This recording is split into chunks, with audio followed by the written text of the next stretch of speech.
प्यारे बच्चों नमस्कार। आप सभी का स्वागत है आपके अपने चैनल गोल्डन पाठशाला में। इस वीडियो में हम लोग शैक्षिक योग्यता परीक्षा यानी सेट पेपर के अंतर्गत विज्ञान के महत्वपूर्ण 35 प्रश्न हल करने वाले हैं। तो एक बार पेपर देने से पहले इसको रिवीजन जरूर कर लेना। क्वेश्चन आपके बहुत इंपॉर्टेंट है, यहाँ से आपके हूबहू क्वेश्चन बनेंगे। तो आइए देखते हैं। तो प्रश्न नंबर 1 है, निम्नलिखित में से प्राकृतिक खाद है। प्राकृतिक खाद है तो ये आपका थर्ड ऑप्शन सही है। वर्मी कंपोस्ट, बाकी यूरिया, पोटाश, सुपर फास्फेट ये सब हैं आपके रासायनिक उर्वरक। ठीक, ध्यान रखिएगा। वर्मी कंपोस्ट ये प्राकृतिक खाद होती है या इसको जैविक खाद भी कहा जाता है। सेकंड, जीव जंतु एवं पेड़ पौधों की ऐसी प्रजातियां जिनका कोई भी प्रतिनिधि वर्तमान में जीवित नहीं होता, ये विलुप्त प्रजातियां कहलाती हैं। सेकेंड ऑप्शन सही है। और इसका विवरण कहाँ रखा जाता है, तो रेड डाटा बुक में। पूछ सकता है कि विलुप्त प्रजातियों का विवरण कहाँ होता है, तो रेड डाटा बुक में। ठीक है, रेड डाटा बुक। ये क्वेश्चन भी आपसे पूछा जा सकता है, इसको ध्यान रखिएगा। अगला प्रश्न है कि 3 नंबर, प्रदर्शित पादप चित्र में अलैंगिक प्रजनन का कौन सा प्रकार पाया जाता है। तो देखेंगे ये वाला पूरा एक भाग है, ये पूरा एक भाग है और यहाँ पर इसके 2 खंड हो गए। तो 2 खंड हो गए, इसका मतलब क्या है, विखंडन होता है। ये फर्स्ट ऑप्शन सही हो जाएगा, विखंडन बेस से हो रहा है इसमें प्रजनन। अगला चौथा नंबर है, रुधिर का लगभग कितना प्रतिशत भाग रुधिर कणिकाओं से बना होता है। तो जो रुधिर होता है वो 2 चीज़ों से मिलकर बना होता है, रुधिर कणिका और प्लाज्मा। तो प्लाज्मा लगभग 55% होता है, तो और 40% लगभग 45% होता है आपका रुधिर कणिका। तो ये फोर्थ ऑप्शन आपका राइट हो जाएगा 40%। 40% हो या 45% जो भी ऑप्शन में हो तो वो आपको लगाना है, इसमें आपका फोर्थ ऑप्शन सही है। अगला प्रश्न है, सर्दी जुकाम का संचरण करने वाले वायरस हैं। तो ये कौन वायरस होते हैं, सर्दी और जुकाम का संचरण करने वाले वायरस होते हैं राइनो वायरस। सेकेंड ऑप्शन सही है। और 6 नंबर है, पादपों में जल का परिवहन होता है। तो पादपों में जल का परिवहन जाइलम द्वारा होता है और भोजन का परिवहन फ्लोएम द्वारा होता है। तो ध्यान रखिएगा, इंपॉर्टेंट है। और पत्तियों द्वारा भोजन का निर्माण होता है, ये भी आपको इम्पोर्टेंट करना है। और जो पत्तियां होती हैं शोषण किससे करती हैं, तो पत्तियों में पाए जाने वाले रंध्रों के द्वारा। ठीक, तो चारों ऑप्शन हमने आपको बता दिए। और 7वां है, प्रतिवर्ष 5 जून को कौन सा दिवस मनाया जाता है। तो ये विश्व पर्यावरण दिवस मनाया जाता है। सेकेंड ऑप्शन आपका सही हो जाएगा, विश्व पर्यावरण दिवस। पृथ्वी दिवस कब मनाता है, तो 22 अप्रैल को। जल दिवस 22 मार्च को। ठीक, तो ये चीज़ें आपको ध्यान रखना है। अगला प्रश्न है 8 नंबर है कि स्कर्वी रोग किस विटामिन की कमी से होता है।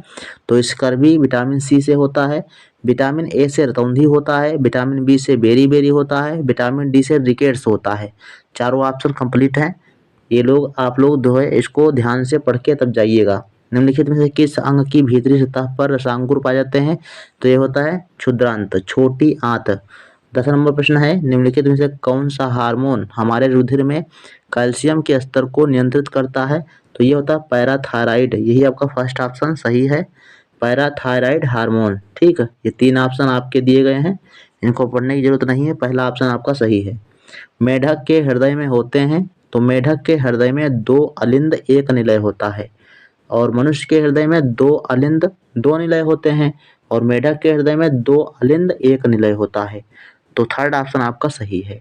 अगला प्रश्न है 12 नंबर, मछलियों में पानी में तैरने या गति करने के लिए कौन से अंग सहायता करते हैं। तो ये होते हैं फिन्स। ये आपका थर्ड ऑप्शन सही है, तैरने के लिए फिन्स और सांस लेने के लिए गलफड़े।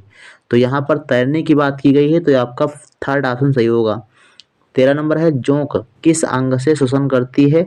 तो स्किन से करती है, त्वचा से सांस लेती है। तो आपका दूसरा ऑप्शन सही हो जाएगा। 14 नंबर प्रश्न है, निम्न में से वक्षी कंकाल का भाग है। वक्षी कंकाल मतलब जो सीने वाला भाग होता है, इसका कंकाल कौन सा होता है। तो ये पसली होती हैं। ठीक, सीने पर हमारे क्या होती हैं, पसली होती हैं, रिब होती हैं। नेक्स्ट प्रश्न है 15 नंबर, वन में सड़े गले मृत जीवों से अपना भोजन प्राप्त करने वाले प्राकृतिक आवासों को स्वच्छ रखने का कार्य करता है। कौन करता है, ये होता है हाइना, जरख। ठीक, ये मरे हुए जानवरों को खाता है और पर्यावरण को शुद्ध रखता है। अगला प्रश्न है, वायु उदाहरण है। तो वायु किसका उदाहरण है। वायु एक मिश्रण होता है। तो इसमें आपका फर्स्ट ऑप्शन सही हो जाएगा, मिश्रण। ठीक, 16 नंबर का फर्स्ट ऑप्शन सही है, मिश्रण होता है ये वायु। और 17 नंबर है ठोस। ठोस को जब गर्म करते हैं तो वाष्प में बदल जाता है, और जब वाष्प को ठंडा करते हैं तो वो ठोस में बदल जाता है। तो ऐसी क्रिया किसमें होती है? ऐसी क्रिया होती है बच्चों इसमें, ऊर्ध्वपातन में। ऐसी क्रिया किसमें होती है? ऊर्ध्वपातन में। ऐसा पदार्थ जो ठोस अवस्था में हो और गर्म करें तो वाष्प में बन जाए, भाप बन जाए, और अगर भाप को ठंडा करें तो डायरेक्ट ठोस बन जाए, द्रव ना बने। ठीक, जैसे कपूर है, नौशादर है, तो ये आपके ऊर्ध्वपातन हो जाते हैं। ये क्रिया ऊर्ध्वपातन कहलाती है। सेकेंड ऑप्शन आपका सही है। अगला प्रश्न है 18 नंबर, निम्नलिखित में से अस्थायी परिवर्तन कौन सा है जो स्थायी नहीं है? जैसे लोहे पर जंग लगना, ये स्थायी परिवर्तन है। दूध से दही का बनना, ये भी आपका स्थायी परिवर्तन है। और टायर का जलना, ये भी स्थायी परिवर्तन है। लेकिन बर्फ का पिघलना ये अस्थायी परिवर्तन है। क्यों? क्योंकि बर्फ पिघलेगी, उसके बाद फिर ठंडा करो तो फिर बर्फ बन जाएगी, फिर गर्म करो तो फिर पानी हो जाएगा, फिर पानी से बर्फ बन जाएगा। तो ये क्या हो जाता है? ये आपका अस्थायी परिवर्तन है। 19 नंबर क्वेश्चन, लवण के जलीय विलयन विद्युत के सुचालक होते हैं। ठीक, आपका फर्स्ट ऑप्शन सही है। अगला प्रश्न है 20 नंबर, किस धातु का गलनांक बहुत कम होता है? तो गलनांक होता है सबसे कम इसका, सेकेंड ऑप्शन Ga का, यानी गैलियम। अगला प्रश्न है 21 नंबर, किस धातु को मिट्टी के तेल में रखा जाता है? तो ये होता है सोडियम, क्योंकि ये सर्वाधिक क्रियाशील होता है, इसलिए इसको मिट्टी के तेल में रखते हैं। 22 नंबर, संश्लेषित रेशे का उदाहरण कौन सा है? तो ये होता है रेयान। रेयान जो होता है संश्लेषित रेशा होता है, और सेम ऊन जैसा होता है, रेशम जैसा होता है। अगला प्रश्न है, कैल्शियम कार्बोनेट को गर्म करने पर क्या बनेगा? तो ये बच्चों बनता है कैल्शियम ऑक्साइड और CO2 गैस। फर्स्ट ऑप्शन आपका राइट है। अगला प्रश्न है, रसोई के बर्तनों के हैंडल बनाने में प्रयुक्त पदार्थ कौन सा है? तो रसोई के जितने भी बर्तन होते हैं उसमें जो हैंडल लगा होता है प्लास्टिक का, तो वो बैकेलाइट का होता है। ये फोर्थ ऑप्शन आपका सही है। अगला प्रश्न है, द्रव अवस्था में पाई जाने वाली अधातु कौन सी है? तो ये ब्रोमीन होती है। अगर अधातु की बात करेगा तो ब्रोमीन, और धातु की बात करेगा तो पारा। पारा जो होती है वो धातु होती है, द्रवस्था में पाई जाती है सामान्य ताप पर। वहीं अधातु की बात करेंगे तो ब्रोमीन होती है जो द्रवस्था में पाई जाती है। अगला प्रश्न, पथमापी से मापा जाता है। पथमापी अंग्रेजी में देखेंगे तो ओडोमीटर, जो मोटरसाइकिल वगैरह में लगे होते हैं स्पीड को चेक करने के लिए, कितने किलोमीटर प्रति घंटे की रफ्तार से जा रहे हैं। तो ये चाल के लिए होता है, चाल का मापन करता है ओडोमीटर या पथमापी। 27 नंबर प्रश्न है, एक नियत चाल से गति करने वाली वस्तु का दूरी समय ग्राफ निम्न में से कौन सा होगा? तो ये सेकेंड ऑप्शन सही होगा। नियत गति से जा रहा है, एक समान चाल से जा रही है, तो सीधी रेखा जाएगी। ठीक है। अगला प्रश्न है 29 नंबर, इंद्रधनुष बनने की परिघटना क्या कहलाती है? तो इंद्रधनुष बनने की परिघटना विक्षेपण कहलाती है। ये फोर्थ ऑप्शन आपका सही हो जाएगा। 30 नंबर, कार के पीछे के दृश्य को देखने के लिए किस प्रकार के दर्पण का यूज किया जाता है? तो ये होता है उत्तल दर्पण। फर्स्ट ऑप्शन आपका राइट हो जाएगा।